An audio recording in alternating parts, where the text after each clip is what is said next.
Dems, a moderate group of Democrats, focus on economic growth, focus on trade. Folks will be coming out with a series of reports on the future of work very soon as well, which is a really key component of addressing some of the economic anxiety that people do feel in the economy, despite great, low unemployment rates. Economy's, it's trundling along. It's not gangbusters. It's growing a little bit. All that's good news, but there's still a recession hangover out there. That's what I call it. People still afraid. As good as it might be now, there's still a memory of how it just fell apart like that in '08. And so addressing that anxiety is important to reach out to people. So the future of work, the discussions going on Capitol Hill are an important part of that. Job training, how to address job training differently and skills training differently. All that's important in this trade debate, because trade is not, a trade policy is not economic policy. An economic policy is about competitiveness. It's about job training, it's about infrastructure, it's about economic growth, and it's about trade. But trade's part of the broader policy. Trade isn't the policy, and I think that we need to start. I would argue that we'd be better off shifting to more positive tools as opposed to negative tools being used. Thank you, Rick. Now we'll open up to questions from So just, Charles, if I may, a few of the WITA ground rules. Please identify yourself when you ask a question, your name and affiliation. Please ask your question in the form of a question. We're going to maybe try to do, Brandon will come around with the microphone. We'll try to maybe take 3 questions so that we can then kind of move along, because I know Congressman Larsen has to leave in a few minutes.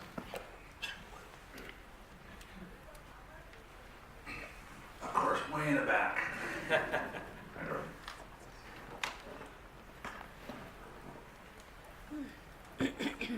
Thank you very much, Dorothy Boston, WITA board member. So, Congressman Larsen, thank you for all your leadership from the great state of Washington. Hopefully, maybe more members will think about some of the things you're talking about. You mentioned in your remarks that one positive thing that could be done would be to go back to the bilateral investment treaty negotiation with China.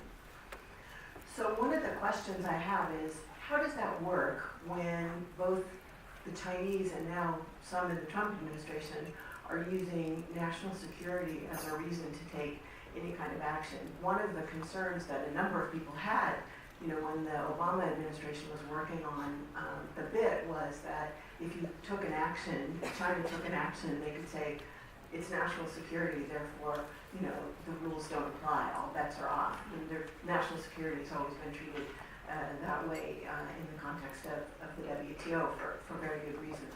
So given all the work with CFIUS and all the changes, how do you approach this national security is economic policy strategy that the Chinese have? Well, I don't have a very good answer for that. It's, if I had one, it probably would be sitting here, but it's, my point is that rather than negotiate the content right now of a new bid, my point is that we have to have a positive trade agenda with the second largest economy in the world.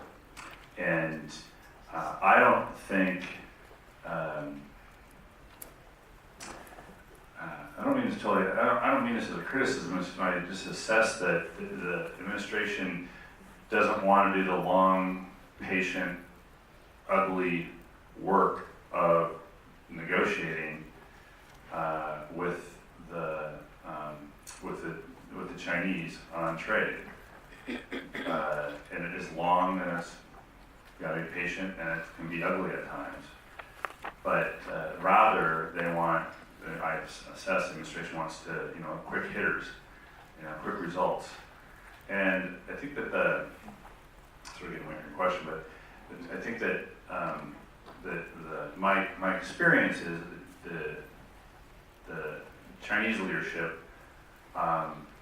is just fine with the tactical approach, and it really is on its playing field, taking a tactical approach.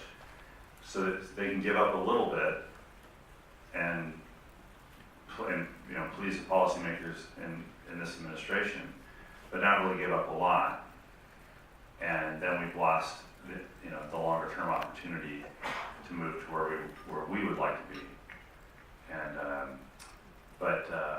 in terms of the specific question, again, that'd have to be sorted out, and I don't have any answer for that. But I do know on Capitol Hill right now, the trade hawks, if you will, and defense hawks and economic hawks with regard to China are really on the ascendant. And the CFIUS debate, capital reforming CFIUS, I would just, if you're not keeping up to speed on that, you should.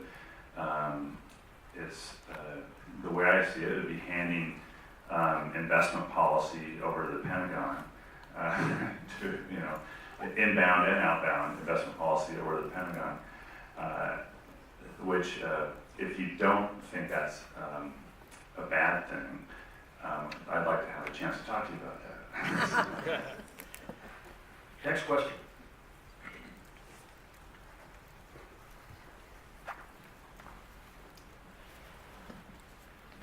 Good morning. My name is Carl Schoenander. I'm with the Software and Information Industry Association. So thank you very much for your comments.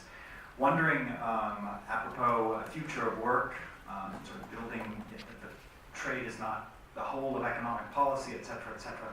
In terms of building support within this country for free trade, I'm wondering about the legislative vehicles you're considering. Are you considering changing something about the Trade Adjustment Assistance, Career Training Education Act, all of the above, et cetera, et cetera? Because we do think that future work is really, really important.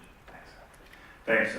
Thanks for the question. There'll be various approaches. Some approaches are taking place in the states right now. So the role of apprenticeships can be very important. Right now, we think of apprenticeships as basically putting into trades, construction and being an electrician like my dad was, and things like that. And those work really well. But that model can be picked up and put down in other areas as well. Healthcare is a growth field. Information services is a growth field. Data analytics being a growth field. All these areas that we're desperate to hire folks. So we see a desperation for hiring folks and not enough folks available to get hired.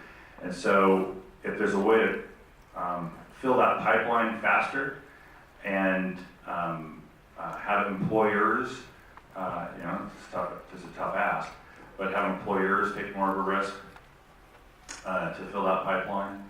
I think we're going to have to take that approach. And so then you can then legislatively create the incentives, create the programs that support that. Now, the report that the new Dems will be putting out soon will have a lot more detail on this.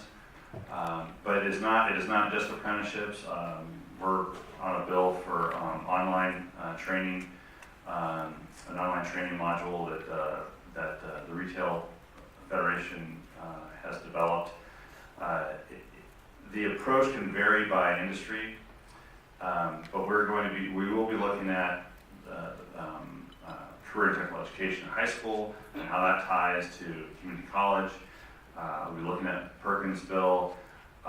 You mentioned trade adjustment assistance, and I used to be a great fan of that. I'm no longer a fan of that because it doesn't work. And like I said, it's calling trade adjustment assistant a fig leaf is an insult to fig leaves everywhere.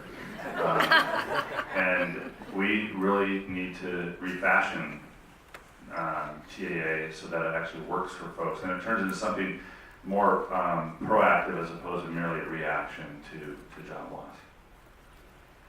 Well, Rick, thank you very much for all your insights. I think we're going to close out this session now. Please join me in thanking Congressman Rick Mark for joining us. Thank you, Rick. Thank